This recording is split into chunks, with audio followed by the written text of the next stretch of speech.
ওয়াজ মাহফিলের যেখানেই বাধা আসবে সেখানেই আম জনতা সহ তাওহীদি জনতা গর্জে উঠবে ইনশাআল্লাহ।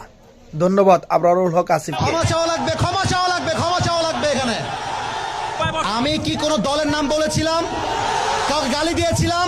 দাঁড়ান দাঁড়ান দাঁড়ান, আমার ভূমিকার কথা শুরু হয়েছিল 3.5 হাত মাটির কবর দিয়ে। যুবক ভাইরা বলো, আমি এতগুলো আয়াত বললাম। থামো, আচ্ছা থামেন থামেন থামেন থামেন উনি, আচ্ছা তোমরা থামো থামো থামো, থামেন থামেন থামেন। প্রিয় ভাইয়েরা, আমরা কোনো মারামারি চাই না। আল্লাহর কোরআন দিয়ে আইন চলবে, এটা কোনো রাজনৈতিক কথা হইতে পারে?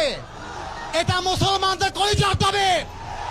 আগামী সংসদ চলবে কোরআন দিয়ে।